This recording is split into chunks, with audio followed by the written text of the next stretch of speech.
And we're talking with Kim Stolfer with Firearms Owners Against Crime. There is a bill going through Washington right now that would make it possible for Americans who have concealed carry permits to be able to carry their firearm to any other state in the Union. There would no longer be an agreement between states to recognize that, okay, we will accept your concealed carry permit. No, this will be a requirement that every state must recognize everybody else's, but you are still compelled to live by the laws of that particular state while you're there. Would that apply to any limitations? With one state where you can get a concealed carry permit at 18, another state concealed carry permit at 21, that 19-year-old that would have the concealed carry permit in one state wouldn't be able to conceal carry in another. Is that correct? That's correct. And by the way, that also is a requirement of every state you pass through if you're driving to that destination. Mm-hmm. But let's look at this from the perspective of the testimony, too, that was given. Okay. The anti-gun groups, first of all, have claimed that a license to carry a firearm is a permit that's called, according to them, a license to kill. Okay. And yet every researcher that's looked into this has shown that, like the Philadelphia Police Chief Ramsey, the anti-gun groups weren't telling the truth. They were either talking about justifiable homicide or self-defense cases, and that is what is at the heart of this issue. There's no cure for stupidity, Bob, as you well know. Yes. Because of, I'm sure with all the stories and people you talk to, you run across a myriad of illogical situations.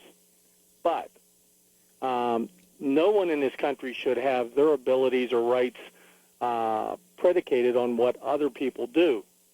So in looking at this, we need to look at the history of what's been said about any state that's initiated a license to carry a concealed firearm program. And there have been wild claims about the sky is falling. There'll be shootouts on the streets and driver collisions and armed drivers shooting it out. And by and large, that's been virtually non-existent. And well, I'm not buying into those arguments either, but I am concerned about things like an inability to get a permit in one state, and then you then go and get a permit in another state, and then use that permit to then carry a firearm in a state that you otherwise would have been denied. I'm not sure I follow you there. Are you talking about the Marcus Hill case? No, well, there are many people who express concerns about Florida that way, where you may be denied a permit to carry here in the state of Pennsylvania, and then you then apply to get a permit in Florida. Florida then grants you the permit that Pennsylvania would otherwise have denied you, and now you're able to carry that firearm. I'm wondering about how much more that would apply, if you will, if you were to have this piece of legislation move forward.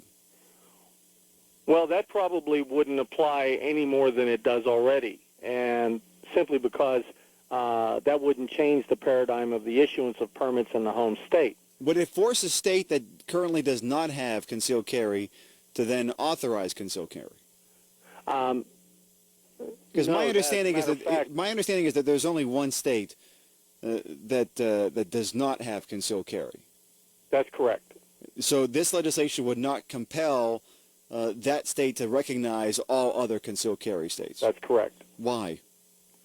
Well, simply because they're recognizing states' rights. No, they're not. I mean, if states' rights matter, and that's what's preeminent, then let the system stay the way that it is. If an individual's rights matter, and that's what's preeminent, then you tell that state that says you can't have concealed carry, you must have concealed carry. Well, the states isn't it a one or the other? The states have created laws that apply to the issuance of permits. Mm-hmm. And in that area, the states that, in this case, Illinois, that doesn't issue a permit, yes, is also recognized under this legislation. And if a person goes to any of these states that allow them to, would provide for them to carry a firearm legitimately, mm-hmm. they have to recognize those states' laws, which in some cases far exceed anything the federal government would do, and even the home state they came from. Like, for instance, in some states you can't go into any establishment that serves alcohol. Mm-hmm. Violating that, whether it was unintentional or not, you'll go to jail. Okay. In some cases, you can't come too close to a school district, a school zone, which is even more draconian in some states like that. Okay. So there is a recognition, maybe not at the 100% level, but it's still a recognition of the state's right to enact laws governing the limitations based on this. And also the imposition of the concept of the Heller decision, recognizing that a citizen's right to self-defense is preeminent and the government shouldn't be denying that.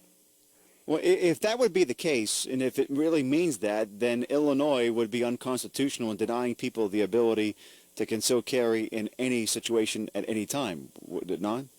Well, that's where the reasonable restrictions come in, part of the Heller decision. So Illinois denying access to anyone is a reasonable restriction? Under the 10th Amendment, yes. Well, then... according to them. I got to tell you, I'm not... Okay, I got to tell you, I'm not quite getting it, because if they can deny it to anybody as a resident of their own state, well, and even with this legislation, anybody else as well, that's okay, but any individual state can't limit anybody else from coming into their state with a concealed carry permit and to determine who's going to be there. It just seems a bit odd to me. Let me see if I can get to a couple of calls here. Sure. Lance, Squirrel Hill, good evening. You're on KDKA. Okay, I've been holding almost an hour to talk to you guys. I appreciate you calling in. About something here. Okay, number one, I hope that they do pass the law where you can, as long as you have a concealed weapons permit, you can go from state to state. But I think 99% of all your listeners don't realize what they can do and how they're able to carry a weapon under the Second Amendment. Now, you guys, your program's about carry permits and everything like that, but I want to point something out to you and to him. And my father was a police lieutenant with City of Pittsburgh, okay? So he knew the law and everything. And he proved to me one time, he said that any person who is freeborn in the United States of America and has never been convicted of a felony and has never been in a mental institution and has, no record as a felony like that, you can carry a firearm on your side, unconcealed, in any part of the United States of America, just like they did in the Wild West days, and nobody can do anything about it. And I'm going to tell you how I know it's true, because I saw him do it. Saw him stopped by the police, and he said I was exercising my Second Amendment right to do that. And they didn't bother him. 3 weeks ago, I was in Southside on a Friday. You know how busy Southside is on a Friday afternoon. Yes. Young guy, about 25 years old, carrying a 9mm on his side. 4 radio cars pulled up to him. They walked up to him. He said, I'm exercising my Second Amendment right as an American citizen. They ran his Social Security number, his date of birth.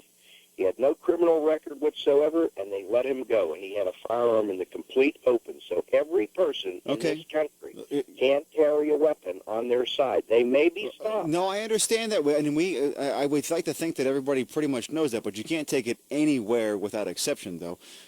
Kim, your thoughts in regards to his comments? Well, that's an interesting perspective. I believe, by and large, he's probably correct, although I would like to point out some nuances of the law. First of all, the Heller decision, again, didn't say anything about open carry, inferring that it is legal throughout the nation. While that wasn't an element of the case, that was a point that's been remarked about by legal professionals. Okay, there are limitations in the sense that you may not be able to carry concealed carry within a certain, like on government property, but can you take a firearm, open carry, onto a school property? Open carry on school property? Yes. Well, there's a law against that, although there are exceptions to that in Pennsylvania law. But in this case, you're probably going to be arrested and brought before the court and have to fight it out. We have one piece of case law in Pennsylvania called the Heidler decision, which never really got to the essence of what Pennsylvania law in Section 912 means. But I'd also like to point out that the stop in Southside was illegal by what the police did. That's actually official oppression, and it was described and identified through the Allegheny County District Attorney's Office in a memo to every police department in this county. You can't just go up to somebody and ask them to show their papers. That's Unless you think that they're illegal, then there's a big push You have for to have that. probable cause. There's a Bob. big push for, if you think they're here illegally, there's a big push by certain members of the state house to be able to make it so that they can do that anytime that they want to. However, going back to the issue of the firearms, so you're saying that just because this guy was carrying open carry, that the police had no right to encounter him whatsoever? That's correct. They can walk with him. They can talk to him. He doesn't have to show them identification, and he doesn't have to stop. And they have no reason to. The moment that they stop him in his path of travel, that is unlawful restraint and official oppression. And that's not coming from me. That's coming from the Allegheny County DA's office. Well, I have that memo. Well, they're allowed to ask him to stop, are they not? He doesn't. Yes, that's correct. He doesn't have to. Right, and they're allowed to ask, but he doesn't have to turn over any documentation. I mean, is there something wrong with just asking? No, they can talk in a conversational tone all they want. Right. But 4 cars implies force. Yeah, it would definitely imply that.